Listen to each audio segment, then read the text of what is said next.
Olá, boa tarde, quase boa noite, seja muito bem-vindo aí ao Geometria. Meu nome é Rafael Lara, estarei claramente na companhia do grande Guga Almeida para a gente comentar aí sobre os assuntos dessa segunda-feira, né, dessa semana que deve movimentar o mercado e deve polemizar o mercado financeiro, mas já começo então dando uma boa noite para ele. Boa noite, Guga.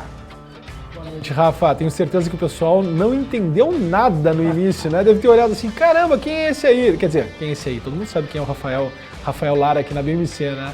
Mas devem ter pensado, cadê o Guga? O que aconteceu? Mudou a geometria, né? A geometria é algo fluido, algo líquido, né? Mas eu acho que ninguém sabe quem é o Rafael, inclusive. Só minha mãe sabe que ela acompanha aqui, mas conta com o público da BMC. Guga, bom, é um prazer estar aqui com você, acho que vai ser um bate-papo super bacana aí, né? A gente vai tentar tocar junto aí toda segunda-feira aí, esse bate-papo, talvez trazer alguns convidados, enfim, comentem aí no chat, galera, quem vocês gostariam que a gente trouxesse aqui pra gente bater esse papo, essa mesa redonda aqui sobre os investimentos, né? Sobre essa análise do mercado e tudo que vai impactar aí o mercado financeiro. Aí a galera já chegando, a Aline Leal falando, pensei mesmo, exatamente, né, Aline? Quem é esse menino aí, né? Esse barbudinho aí.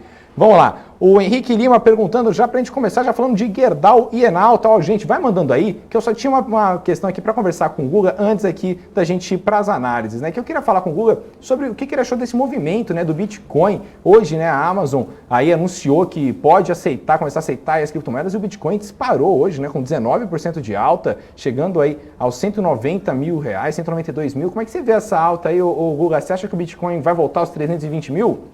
Ótima pergunta, né, Rafa? Eu até a semana passada tinha feito uma postagem no meu Instagram. Quem ainda não me segue lá, por favor, siga gugalmeida.gc. Por favor, não, é uma obrigação, falar a verdade, né? Eu tô aqui, por favor, não, é uma obrigação seguir lá o Instagram do Guga, né, gugalmeida.gc. Eu comentei semana passada que a gente teria uma janela de oportunidade, de fato, no Bitcoin. Acabou que minha análise é em dólar, não foi em real, Rafa, então eu acompanho muito mais, né, o Bitcoin em dólar mesmo, então eu vou comentar até sobre a minha análise em dólar, uma vez que eu não tenho o gráfico dele aqui para compartilhar com vocês. Fico devendo, mas semana que vem nós vamos dar um jeito nisso. O que eu enxergava, né? Nós tínhamos, até hoje no pre-market, junto com o Felipe, eu comentei sobre esse movimento, né? Nós tínhamos tido uma desaceleração nessa movimentação que nós tínhamos, né, da busca das novas mínimas, quando o Bitcoin novamente perdeu os 30 mil dólares. Tá? Então ali a gente teve uma diminuição na aceleração do movimento e o repique, olha só, escuta bem, o repique que se tinha era para voltar ali entre 38 e 39 mil dólares, que é exatamente a região onde nós chegamos. O que eu acredito agora? Que o Bitcoin conseguindo se fortalecer acima dessa região de 40 mil dólares, existe sim uma grande chance do rally continuar até 52. Obviamente que se tu olhar para o Bitcoin a 52, né, toda a turma, todo o ecossistema de Bitcoin vai ficar muito eufórico, porque o pessoal vai começar já, né, a criar aquela expectativa de que vai fazer novas máximas históricas, enfim. Né, vai começar a criar outras narrativas, que, querendo ou não, uma Amazon da vida aceitando o Bitcoin é uma evidência de uso muito forte. Né? Mas, vamos lá, né? Ela não falou que iria aceitar Bitcoin, falou que estaria estudando aceitar criptomoedas. Né? Então, mas, obviamente, que se aceitasse Bitcoin, seria, né, uma evidência aí muito forte, de fato, né, transformaria demais, né, a percepção de curto prazo em relação à usabilidade de fato, né, do Bitcoin. Porque, poxa, né, quem ainda não teve uma experiência ou conhece alguém que teve uma experiência de consumo já na Amazon, né? Eu acho que quase que todo mundo já, pelo menos conhece alguém que já teve alguma experiência de consumo da Amazon. Exatamente, Guga, muito bem lembrado aí, né? A Amazon deixou bem claro, né? São criptomoedas. Provavelmente deve ser o Bitcoin, porque é a maior criptomoeda que tem, né? Foi a primeira criada, mas talvez, por exemplo, pode ter um Ethereum e aí muda também completamente o mercado, ali a dominância do Bitcoin, enfim, tudo isso. Inclusive, vocês podem até conferir no Crypto News lá, apresento aqui na BMC News, inclusive já teve o primeiro episódio que já saiu, tá imperdível, a gente explica o que é o Bitcoin. Eu apostaria numa moeda própria, tá? Moeda própria da Amazon? Eu apostaria numa moeda própria. Olha só, hein? Google Almeida aí, ó. Olha só, hein? Quem que tá aqui pra manchete, aspas, aí, Google Almeida aposta. Aí, a Amazon pode criar uma Amazon Coin, talvez uma Jeff Coin, aí, uma Bezos Coin. Mandem aqui nos comentários se vocês acharem isso, se vocês acham que a Amazon, se ela fosse criar aí uma moeda, né? Uma moeda se ela fosse usar moedas no seu processo de e-commerce, não seria com uma uma moeda própria. Exatamente. Não, e também mandem aí os nomes, né? Quais vocês acham que seriam um bom nome aí, né? Talvez alguma coisa com espaço aí, né? O Jeff Bezos indo para o espaço, enfim, uma cutucada ali com o Elon Musk, seria interessante, hein? Seria uma briga bastante interessante, hein, né? O Jeff Bezos e o Elon Musk já brigam ali no espaço e agora vão brigar também no mundo das criptomoedas, aí uma briga de bilionário aí, que a gente, né, meros mortais, a gente não tem nada a ver com isso. Bom, vamos lá, Guga. O Henrique Lima aqui perguntou sobre Gerdau, né? Gerdau, inclusive, que eu queria até levantar aqui. Gerdau subiu hoje, né? 3,19% de GBR4 e juntamente aí com as empresas do setor, né, de commodity, né? CSN subiu hoje, Bradespar subiu hoje, Usiminas subiu hoje, né? Braskem subiu hoje, Petrobras, Gerdau Metalúrgica, realmente bastante empresa aí subindo por conta, né, do preço dos minérios ali na China, né? Que foi ali afetado, né? A China entrando ali um cerco um pouco mais duro, enfim, então todo ali o sistema ali favorecendo hoje o setor aí de mineração, né, de commodity. Como é que você pode analisar para a gente aí esse papel do GGBR4 aí para a gente, por favor, Guga? Vamos lá. O que eu enxergo aqui em GGBR4? Tá? Primeiro, a gente estava num grande rally. Tá, tinha fechado um ciclo de fato lá em 37 reais. Tivemos toda a etapa de correção, tivemos 2 etapas de correção, uma segunda etapa mais intensa, né, de queda. Mercado, depois de ter terminado toda a etapa de correção, começa a melhorar. E olha só que interessante aqui, Rafael. Nota como a gente já vinha apresentando, né, sinais de que estaríamos próximos, né, de iniciar um rally de alta novamente em GGBR4. Onde é que eu percebo isso? Quando nós olhamos, tá, primeiro, nós tínhamos aqui tido uma grande movimentação de baixa entre os dias 11 de maio e 21 de junho. Tá? Então, nossa grande movimentação de baixa foi essa aqui. Ela aconteceu em 2 etapas. Mercado melhora e nota que quando veio retestar esse patamar de fundo, nosso indicador aqui embaixo já vinha mostrando o que a gente chama de divergência. Ou seja, quando acontece esse tipo de comportamento, existe uma janela de possibilidade para o mercado inverter a tendência. Então, qual era a tendência que tu tinha? Era uma tendência de correção. Como é que tu sabe? Olha, só tu olhar quanto tinha caído aqui nos últimos 30 dias, 24%. Pô, o 24% é 1/4 da cotação que ela estava tendo. Né? Então, é uma correção bem significativa. Depois que chegou nesse fundo, né, dessa correção, mercado ele aumenta a volatilidade, ou seja, ele começa a subir e cair, né, tanto que está marcado aqui por dentro desse retângulo, e aí ganha novamente, né, a possibilidade de entrar num movimento direcional, certo? Então, estrategicamente, era uma janela bem positiva para se tomar posição em Gerdau. Aonde são os 2 objetivos que eu tenho? Primeiro objetivo, alcançar 32,30. Tá? Então, aqui é a primeira região onde eu acredito que Gerdau vai encontrar, né, uma resistência a ser superada e depois ela tende a acelerar o movimento até R$ 37. Tá? Então, tem uma chance muito grande de voltar lá para as máximas que nós tivemos ali na primeira quinzena de maio deste ano. Tá certo, Guga. Bom, ainda aqui a galera perguntando, o próprio Henrique pode analisar Enalta, né? Enalta, o ticker, se não me engano, é ENAU3, não lembro muito bem. Qual que é o ticker? Você que é o mago do ticker. ENAT3. ENAT3 aí, justamente para quebrar o apresentador, né? Podia ser só Enal, mas tudo bem. Vamos de ENAT3 aí, se você puder analisar para a gente, por favor, Guga. Na verdade, eles estão guardando esse ticker para o IPO do programa Now. Ah, justíssimo, hein? Se a IPO promete agitar o mercado, hein? Imagina um BMC Now com a IPO, eu e a Hannah lá no meio da B3, lá fazendo a maior palhaçada. Imagina lá a gente gritando, eu falando, né, agora sim, agora vamos. Isso é uma maluquice. É por isso que não vai acontecer. Por isso que não exatamente para prevenir essa cena. Imagina essa cena lá na B3. Pô, ninguém vai aguentar. Vamos lá, vamos para a Enalta aqui, gente. O que está acontecendo aqui em Enalta? Tá? Ela também está num processo de correção. Esse ajuste aqui está em 2 etapas, certo? Uma chance muito grande, Rafa, de melhorar nesse patamar de preço. Tá?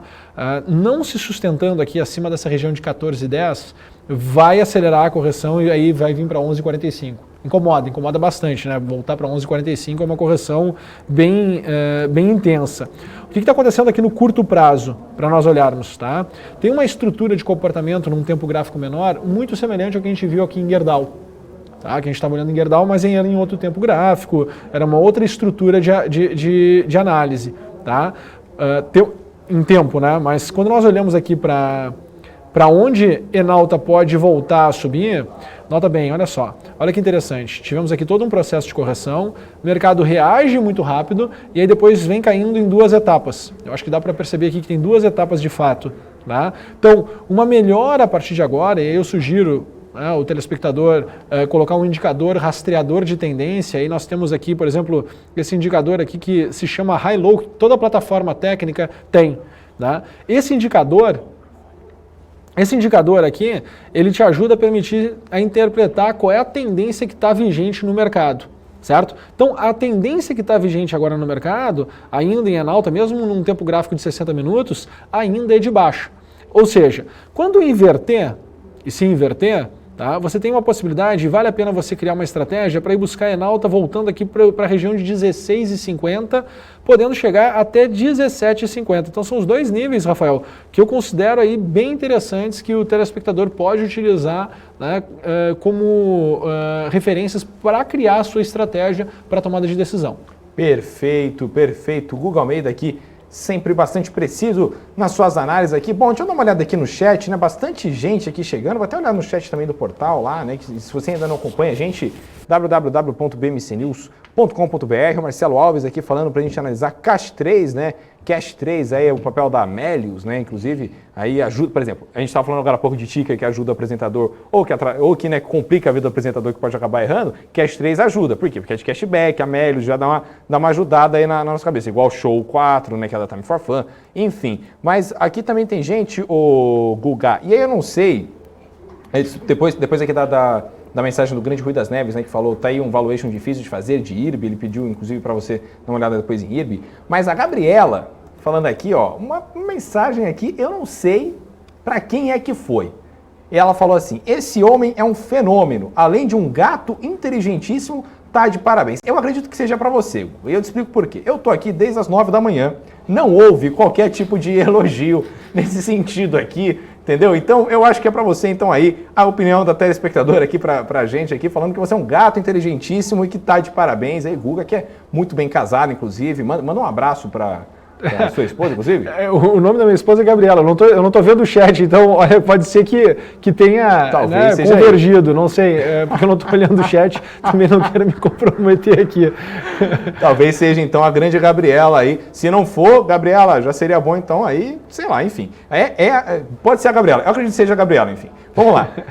A Aline Leal aqui perguntando também se você pode analisar SMH3, que está posicionada, e o Hamilton perguntando se você pode analisar Neogrid. Bom, então vamos lá, vamos organizar isso daqui. Escolhe uma, porque senão não... Senão você vai ficar maluco. Não, tu me colocou numa situação aqui que de certa forma, né, gera um certo constrangimento aqui ao vivo, né, bate um calorão, não esqueci de todos os ativos que tu pediu antes. Vambora. Ó, o Marcelo Alves perguntando se você pode analisar Cash 3 aí da Melius. Vamos de Cash 3 aí, que é justamente o que está aqui no nosso chat do portal. Aqui o grande Marcelo Alves falando que a Cash 3 não para de subir. Realmente não para de subir a Cash 3, hein? Vamos lá então. Cash 3 assim, eu até tenho um questionamento, né, interno aqui. Poxa, como é que pode um ativo que fez a IPO há 150 pregões atrás ter subido 8 vezes? Poxa, será que essa turma que faz a precificação errou tanto assim, né? Porque alguém errou.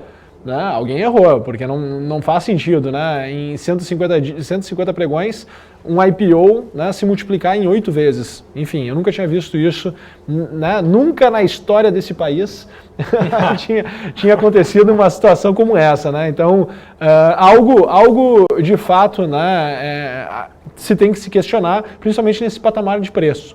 Tá? O que eu enxergo aqui nessa análise, tá, gente? Até para a gente ir interpretando e ir entendendo, né, o que está acontecendo assim, step by step.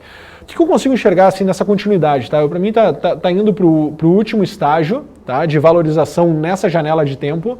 Tá? Não é que não possa continuar crescendo ao longo dos anos, não. Dentro dessa janela de tempo. Tá? Então eu consigo enxergar que poderia chegar até essa região aí de 84, 85 reais, certo? Acho que seria assim o extremo do extremo dessa movimentação de curto prazo, de momento. Tá? Até que, assim, uma vez que tivemos toda essa oscilação de cash, tá? Qualquer correção mínima, ela também vai trazer uma oscilação bem intensa. Se eu pego todas as últimas correções aqui de cash, ó, eu faço uma projeção, olha, havendo uma correção agora de curto prazo, onde poderia voltar cash 3? A 55,50. Então, só em fazer essa marcação, tu já consegue visualmente perceber essa relação de risco-retorno, essa relação de assimetria que se tem aqui no momento do mercado. Porque se tu for olhar, né, poxa, onde terminou a cotação do dia de hoje?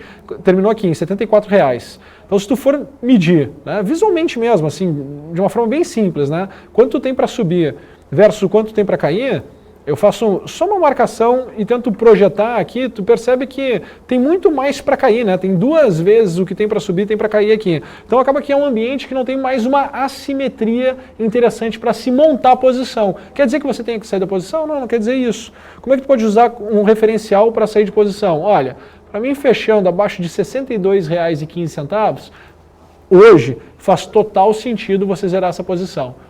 Vai ter atualizações? Claro que vai. Amanhã esse nível vai subir e assim por diante. Né? Mas hoje, a fotografia que você tem agora, fechando abaixo de R$ 62,15, vale a pena você zerar essa posição, porque aí, né, de fato, tem total condições de entrar numa janela de ajuste, uma janela de correção. E eu carregaria, né, no máximo ali para essa região de R$ 85, colocaria, né, vamos assim dizer, o meu burro na sombra, pegaria esse lucro e, né, esperaria uma outra janela de oportunidade, porque não dá para te ter a expectativa de que vai continuar subindo mais 100%, 200%, 300%, como vem subindo, né, nesse último período aqui em médios. Tá? Perfeito, Guga. E Guga, inclusive, eu vou passar daqui a pouco para a IRB, mas eu queria falar um pouco com você sobre o Ibovespa, né? Que eu vi esses dias que você estava falando, uma análise aí do Ibovespa, 180 mil pontos. Será que você pode falar para a gente um pouco aí sobre essa sua análise aí do Ibovespa, né? Como você analisou o pregão hoje, enfim, né? Esse pregão voltou a 126 mil pontos hoje, pô, 126 mil para 180 mil tem chão, mas você acha realmente que vai chegar ali? Tem muito chão. Assim, quando nós vamos entrar no Ibovespa, mas a gente vai entrar num processo de reflexão mais profunda, tá? Por que a gente tem que entrar num processo de reflexão um pouco mais profunda? Porque quando a gente olha para a série temporal do Ibovespa, a gente vai querer fazer algumas comparações, né? Com momentos do mercado diferente, com épocas, contextos completamente diferentes.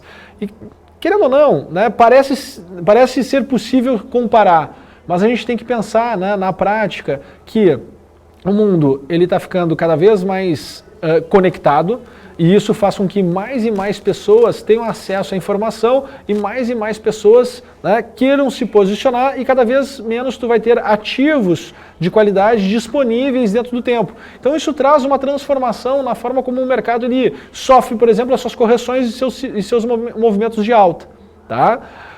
Quando nós olhamos, né, Bolsa 130 mil pontos, pensar em Bolsa 180 mil pontos seria uma possibilidade de alta de 50%.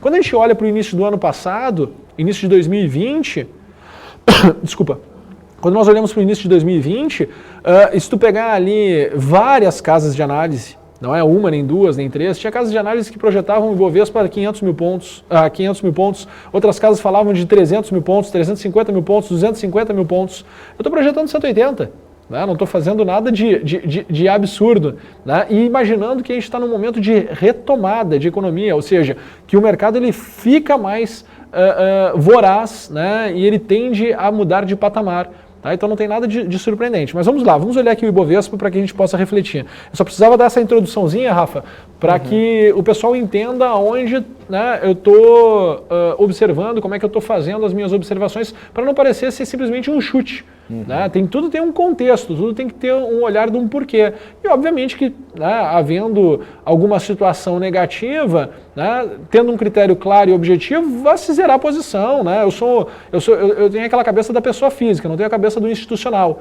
Né? O institucional ele tem uma complexidade maior porque ele vai estar, né, gerindo um fundo, tem toda uma regulamentação do fundo, tem toda a política de um fundo. Então ele não pode se dar o luxo, por exemplo, né, um fundo de ações, chegar e falar, agora eu vou zerar minha posição. Não pode, ele tem que estar obrigatoriamente posicionado. Então acaba que tudo fica mais complexo para ele.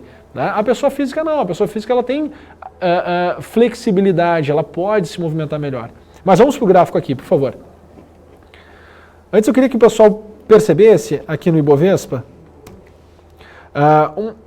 acho que uma reflexão interessante, né, porque se compara muito com os movimentos que nós tivemos, né, o rally da commodity, o ciclo de commodity. Então quando a gente olha para 2002, né, até 2008, certo? A bolsa subiu 800%. Interessante, né? Foi uma alta muito expressiva. Todo o período de correção foram períodos de correção de 25%, né, podendo chegar aqui a 30%. Então tivemos aqui 25%, né, 28%, 24% e assim por diante. Quando a gente olha para cá agora, se a gente for olhar o movimento de 2016, 2016 era outro contexto. Né, a gente estava bem mais, né, num ambiente aqui dentro de Brasil bem mais complexo, né, o nível de medo era muito maior. Mas se tu vai olhar todas as correções que nós tivemos, já foi diferente. 13%, 13%, 13%. Né? Olha, então, 13, hein? Mudou um pouco o perfil da correção, porque tu tem mais participantes, tu tem mais conexão. Então tu tem acesso mais rápido à informação, tu tem acesso mais rápido à transformação. Muda o perfil, muda o comportamento dos participantes. Acho que isso aqui é extremamente importante a gente analisar isso. Tá? Extremamente importante, porque senão a gente fica comparando alhos com bugalhos, né? Que nem o pessoal comparava, por exemplo, a crise do ano passado, de 2020, com 29. Cara, 29, imagina se você querer falar com a pessoa da cidade do lado, cara, demorava uma semana para chegar a carta, sei lá, alguma coisa do tipo, entendeu? Sim. Tu não tinha acesso à informação. Sim. Tudo era mais difícil. Agora não é mais assim, então não tem como tu comparar esses mundos, né? São mundos diferentes. E tu tem que te preparar para isso. As quedas também vão ser mais rápidas, vão ser mais... Né? Enfim, né, que nem foi ano passado. Se tu for analisar toda a janela de queda que nós tivemos ano passado no Ibovespa, eu acho que a gente não tinha ainda tido nenhum caso de morte de Covid aqui dentro do Brasil e a Bolsa tinha chego na mínima histórica. Na mínima histórica não, na mínima do momento. Né? Nenhum caso de morte de Covid. Olha só o quão deteriorou, né, esse tema Covid após a Bolsa ter chego nas mínimas das mínimas. Por isso que toda a sensação de medo e de que a queda voltaria a existir, ela era tão viva naquele momento. Tá, vimos isso, falei sobre isso, me defendi aqui né, sobre o momento. Agora vamos aos 180 mil pontos. Né? Então quando eu olho assim para esse time que nós estamos agora, tá, óbvio que eu percebo que tem todo o risco de inflação, óbvio que eu percebo tudo isso. E de fato, se o mercado estiver apontando para baixo, ou seja, me indicando que não é para estar posicionado, eu não vou estar posicionado. E ok, se eu respeitar isso, eu posso tomar o risco para ir para cima. Porque eu não posso tomar o risco de ir para cima e não aceitar que eu posso estar errado. Sim. Esse é o grande erro. Sim. Né? Esse é a imprudência do mercado. Mas se eu olho para cima, né, o que tem para o mercado subir, e eu faço a minha projeção, de fato, Rafael, o que eu tenho aqui de projeção para alta, né, uma vez que o meu ponto intermediário de correção, que eu vou ensinar, inclusive, né, vou fazer o convite aqui para o pessoal do programa Geometria, amanhã nós temos o nosso Masterclass, às 20 horas, onde eu vou ensinar exatamente todo esse balanço do mercado, né, todo esse comportamento do mercado e por que a projeção é 180 mil pontos. Mas enfim. Importante convite, hein? Não, peraí, vamos ressaltar isso daqui. Olha, então amanhã, Masterclass, às 8 horas, como é que a galera pode entrar nisso daí, ô Guga? Onde é que a pessoa vai, o que ela clica, onde é que ela pode aí se inteirar sobre esse Masterclass? Antes a gente volte aí para o indicador, que a gente já pega esse fio da meada aqui, a gente já fala sobre o Masterclass, é importante. Nós temos o link lá na bio do meu Instagram, eu acho que seria interessante a gente pegar e colocar aqui no chat para a galera. Já vou jogar para a galera, hein? Já vou jogar aqui para a galera. Que aí o pessoal já pega aí. E o que vai rolar nesse Masterclass aí, o Guga? Que eu não gosto de perder tempo, sabe? Eu sou uma pessoa, eu sou muito agitado, né? Então eu não gosto de perder tempo. Então você fala assim... Nós vamos terminar a análise do 180, tá? Isso eu prometo. Não, a gente vai voltar. Nós vamos voltar. A gente ainda vai falar de oi aqui. Aqui a galera perguntando também sobre... não posso esquecer da grandíssima Aline, que perguntou sobre Sim3, enfim. Pode falar disso no Masterclass, por favor, Guga. Beleza. Só para entender rapidamente, tá, gente? A gente tem que entender por que de fato, né, o preço se move e se move em ciclos. Tá? Existem os ciclos econômicos, existem os ciclos dos mercados, e eu, né, acredito e desenho e estudo o ciclo dos preços. Né? Porque para mim, o preço ele é uma referência para todo participante do mercado. Eu sei que todo mundo fala de valor, é muito lindo falar de valor, mas o que vai encher, né, o bolso do investidor é comprar a 10, vender a 12, vender a 15, vender a 100, não importa. Né? É vender por um preço mais alto do preço que ele entrou. Então o preço importa, o preço impacta todos os vieses do investidor, porque é o ponto de referência. Então quando a gente olha para o ciclo dos preços, a gente entende muito do comportamento do investidor e, consequentemente, do comportamento do mercado. Então é nisso que eu acredito, então eu vou explicar para vocês amanhã, né, como é que eu enxergo esse comportamento, como é que a gente consegue fazer essas projeções do ciclo dos preços e, principalmente, como nós conseguimos surfar essas oscilações, né, de fato que quando o mercado está em tendência, a gente está surfando a tendência, e quando o mercado, né, entra numa tendência contrária ou perde a tendência, também a gente protege o nosso capital, né, porque só assim para a gente poder ir multiplicando o nosso capital ao longo do tempo. Tá? Então, quem consegue dominar essa compreensão, fica tudo muito mais fácil, fica tudo muito mais claro, né, surfar as movimentações da Bolsa, e tu consegue criar também uma projeção de crescimento e, né, tu consegue tangibilizar um pouco melhor, né, o investimento em Bolsa de Valores, que, querendo ou não, né, a gente lida com ambientes de incerteza, mas dentro desse ambiente de incerteza a gente tem que saber se portar e se comportar dentro dele. Perfeito, Guga. Então tá feito o convite pra galera, hein? Amanhã, Masterclass gratuito. Eu sou uma pessoa que, assim, de graça, até, como diria minha avó, até vacina no olho, né? Então, se é de graça, se é um negócio que vai acrescentar, ó, o cara vendeu o pedido. Eu vou assistir, eu tenho certeza que eu vou assistir. Só não vou assistir se eu estiver trabalhando, mas eu vou depois pedir a gravação pro pessoal aqui interno, porque eu não quero perder esse Masterclass por nada, gente. Então, assistam lá o Masterclass do grande Guga Almeida amanhã, 180 mil pontos aí, como chegar aí, né? Como antecipar essas tendências, entender de vez o mercado, amanhã, 8 horas da noite, nessa terça. Bom, Guga, vamos falar então desse índice aí Bovespa, porque já são 6h31, né? Eu sei que você é um cara compromissado aí, né? Com tempo, uma rotina super puxada, então eu acho que a gente vai acabar o quê? Uma volta umas 6h40, aqui 6h45, então ainda tem bastante pergunta aqui da galera, então vamos que vamos aí, que tem bastante análise para ser feita ainda. Bora lá. Pessoal, olhem só esse ponto aqui, tá? Então, a gente teve toda aquela queda, né, que veio em função do Covid. Né? Ela iniciou aqui desde o início do lockdown na China até as mínimas das mínimas ali na segunda quinzena de março. Ok? Tivemos essa reação, e essa reação é muito importante, Rafael, porque o mercado aqui subiu 30% em 7 pregões. Então, imagina, né? Você está lá no olho do furacão, o mercado sobe 30%. Cara, isso é uma oscilação positiva muito forte, né, dentro do contexto que tu estava naquele momento. O mercado tenta continuar a tendência de baixa, mas enfim, deixa essa marca, e essa marca serve como referência para todos os topos que a gente vai projetar, ou seja, todos os níveis onde a tendência tende a alcançar.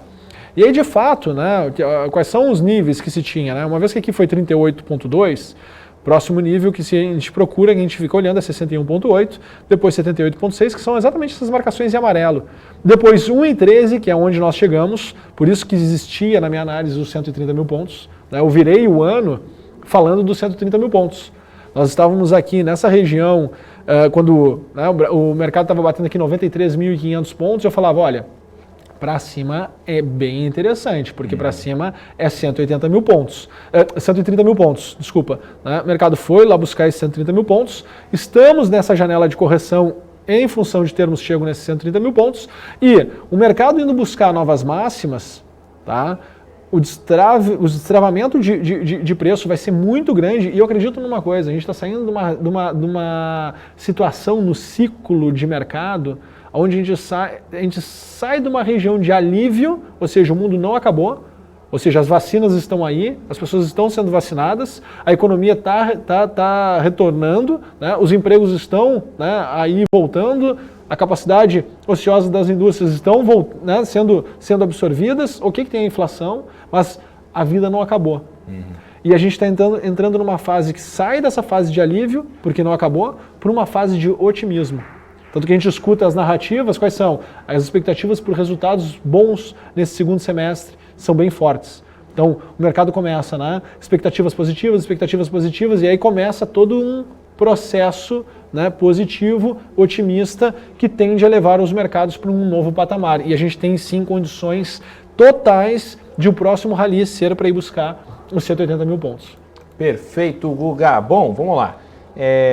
Já voltando aqui para cima, olha lá. Guga, boa noite. Aline perguntando se você pode analisar SIMH3. Se eu não me engano, a SMH3 é o da... É o Simpar. Simpar, né? A famosa Simpar. É, a famosa Simpar. A Simpar que hoje fechou em queda de 0,74%, né? Essa empresa que fica ali em Mogi das Cruzes, né? Grande Mogi, aí, né? Mogi das Cruzes, aí no interior de São Paulo. Aqui, né? A gente está aqui, a BMC fica em São Paulo, capital. Então, a galera aí de Mogi das Cruzes aí. Será que tem alguém de Mogi acompanhando a gente, Guga? Se você for de Mogi, manda. Mano, gente, manda de onde vocês são aí no chat também. A gente quer saber quem são vocês. Vamos conversar, vamos trocar essa ideia aqui. Essa mesa redonda para a gente falar um pouco sobre investimento, que investimento pode ser um troço um pouquinho leve também. Então manda aí de onde vocês são, enfim. E Guga, vamos lá, vamos dar uma olhada nesse gráfico aí de Simpar. Simpar continua o rally de alta, tá? Acho que, poxa, o meu número para Simpar é ir buscar 85 ainda, 84,50 por aí, tá? Então acho que ainda tem chão pela frente, tá? Tem ainda um upside em torno de 25%. Tá? Eu acho que todas as correções elas vão ser correções estratégicas para se tomar posição. Tá? Obviamente, né, que vem, né, esticado no curto prazo, né, assim, está esticado aqui no curto prazo, certo? Mas o meu número ainda, a minha marcação está lá, ainda esperando que vá buscar os 84,50, ou seja, tem chão ainda pela frente para Simpar. Tem um cenário negativo? Tem um pior cenário? Tem. Tá? Não vou negar que uma correção, né, ela pode ser bem intensa, bem forte, certo? Mas dentro dos contextos atuais, eu não estou esperando que isso aconteça ainda. Eu ainda não tenho sinais de que, por exemplo, havendo uma correção, nós não vamos buscar novamente o topo. Tá? Então, assim, uma correção agora de curto prazo, tá? Não seria assim uma correção que iria em linha reta, voltar para R$50, por exemplo. Né? Ela iria cair, iria questionar novamente as máximas e aí sim, né, traria um alerta que poderia ter uma correção um pouco mais intensa de curto prazo. Né? Por hora, continuo olhando, apontando meus canhões ali para 84,50. Também tem que ter um indicador. Meu último sinal de entrada para Simpar, Rafa, foi no dia 28 de abril, a R$ 41,50, 53 centavos. Então aqui a gente já está acumulando, desde a última entrada, em Simpar, 62% de valorização. Né? Isso que é acompanhar e aprender a olhar as tendências, né? Para onde uma tendência de fato pode apontar, né? Para onde de fato um ativo pode ir buscar depois das suas janelas de correção, né? Como é que funciona uma janela de correção e assim por diante. Para quê? Para que a gente possa fazer a projeção no início do movimento, não no final do movimento. Tá certo, Guga. Bom, ó, a galera aqui mandando, viu de onde vocês são. O Luiz falando aqui, né, de Goiânia. Um beijo pra Goiânia, galera de Goiânia, hein? Nunca fui pra Goiânia, você acredita, Guga? Um dos poucos lugares que eu não fui desse Brasilzão aí. E o Ricardo, lá de Florianópolis, aí, do pessoal da região sul do país, aí, lá da sua região, hein, Guga? O pessoal deve estar preocupado, que vem uma frente fria. Olha, eu li por cima que vai dar uma sensação térmica de menos 25. Tu chegou a ver isso aí, né? Eu achei um pouco exagerado. Menos 25, olha, lá no sul, achei, cara... É porque assim, né, também é aquilo, né, depois do menos 10, meio que já era. Não, já morreu, depois do menos 10, só quando voltar o corpo a descongelar, não tem o que fazer. Entendeu? Bom, e aqui em São Paulo também vai fazer bastante frio, hein? De quarta, pro jeito de quarta para quinta, bastante frio aí, com previsão até mesmo de talvez nevar aí em alguns cantos do estado de São Paulo, provavelmente em Campos do Jordão, né?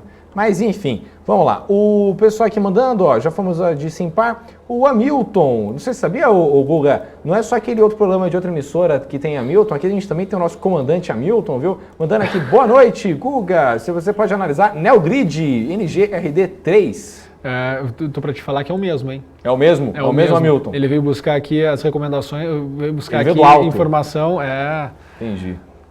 Vamos ver. Neogrid aí 3, Neogrid, vamos dar uma olhada enquanto o Neogrid fechou hoje, né? Neogrid hoje fechou aí na casa, acho que fechou em alta, Neogrid hoje, não foi? Não foi em alta hoje? Ou estou muito enganado? Foi em queda forte, hein? Queda de 3,86% aos R$ 6,73, a empresa que foi fundada aí em 1999 aí. Vamos lá, né? Eu acho que a gente tem um belo de um upside pela frente, Neogrid, tá? Pior cenário dela seria voltar aqui para 5,95, R$6. Tá? Para mim é o pior cenário de Neogrid.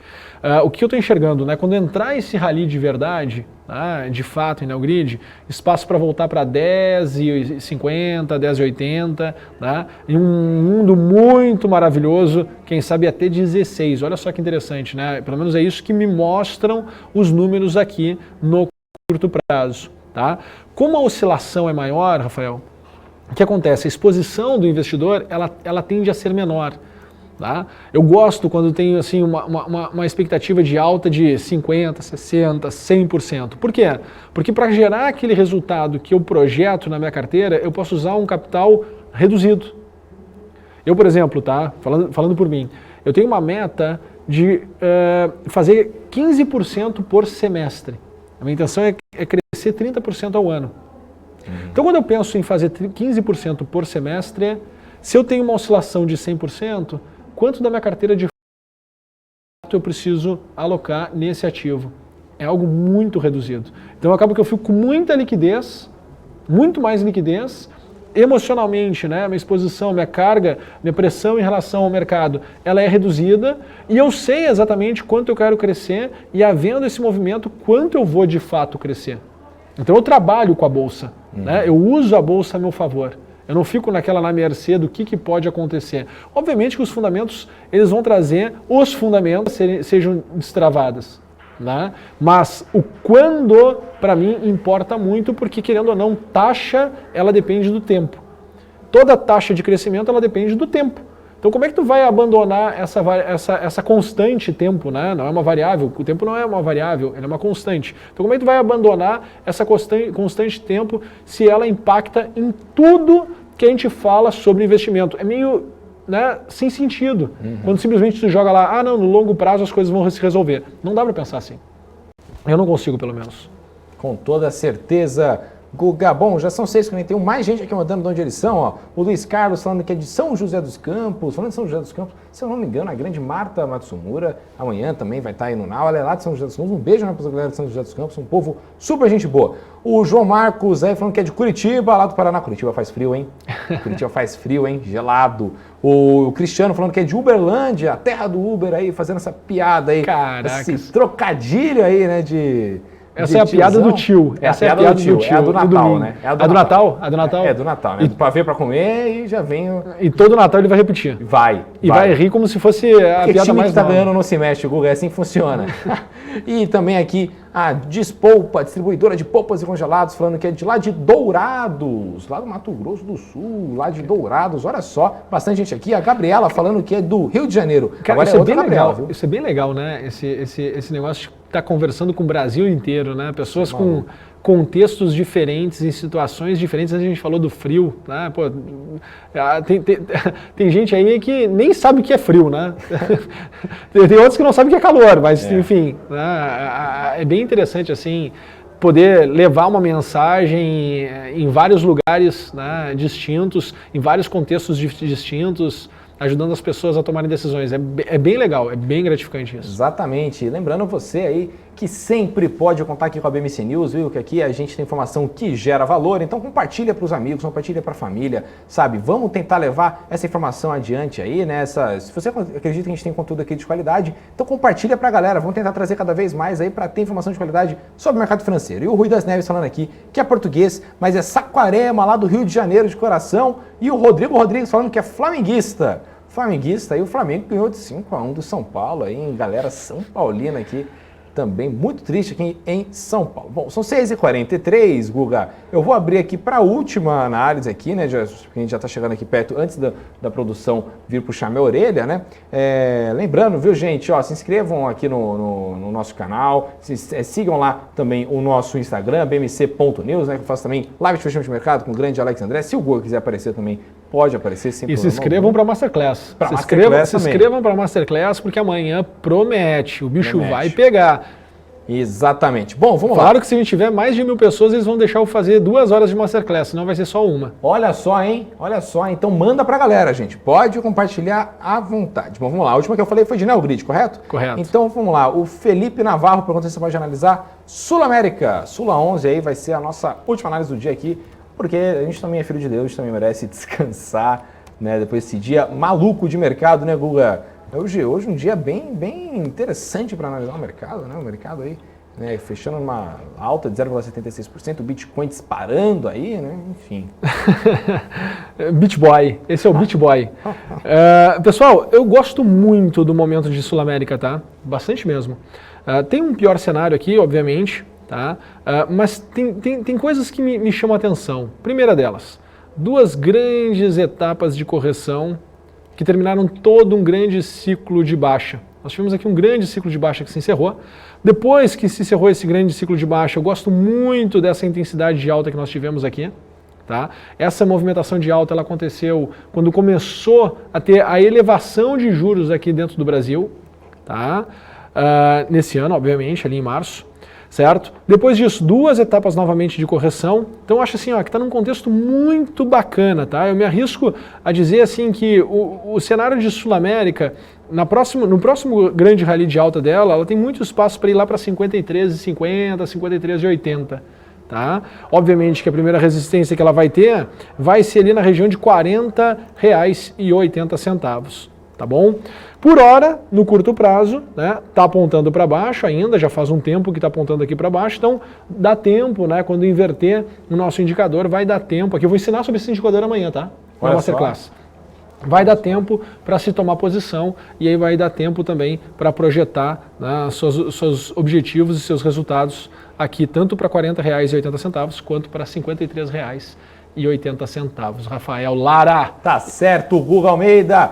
Então, bom, já são agora 6h46 aqui, né? Vamos encerrando aqui o Geometria. Guga, você gostou da Geometria hoje? Gostei, achei muito mais legal essa nossa dinâmica, né? Me senti mais confortável aqui também, Rafa. Pô, eu fico meio constrangido aqui, vou lendo, porque o que acontece é o seguinte, não é eu que tenho que agora selecionar as perguntas, né? Ou seja, eu não sou mais o culpado quando eu não consigo responder a pergunta de todo mundo. Agora eu tenho um culpado, tá, gente? Então, assim, ó, se eu não respondi a pergunta de vocês, podem ter certeza que foi o Rafael Lara o culpado por isso, né? Agora eu tenho um culpado, agora eu não me sinto mais culpado. Eu não seleciono nada, que esse chat ele é tão bom que tudo que eles mandam serve aqui pra gente comentar, aqui pra gente bater um papo. A gente gosta muito da interatividade de vocês aqui, né? Público aqui da BMC, mandem pra mais gente. Infelizmente não deu pra gente ler tudo, né? Até porque a gente tem 45 minutos de programa, né? Não tem muito como né, mudar isso, mas a gente agradece aqui a todos, né? Lembrando, a gente tem análise aqui o dia inteiro, gente. Então, fica tranquilo, se não analisamos hoje, a gente vai analisar mais pra frente. Guga, vou me despedindo aqui de você. Até semana que vem, viu, meu querido? E boa Masterclass amanhã. Valeu, pessoal. Esperando vocês amanhã na Masterclass e também no Pre-Market. Amanhã no Pre-Market vou estar junto com o Felipe e com o Marcos Saravalli, trazendo aí as atualizações e as expectativas para o dia. Nesse frio, meu Deus do céu. Mas enfim, gente, então uma boa noite a todos. Esse aqui foi o Geometria, espero que vocês tenham gostado. Até amanhã, né? Amanhã eu volto no grande BMC Now e semana que vem a gente tem mais Geometria aqui com o grande Guga Almeida. Tchau, tchau!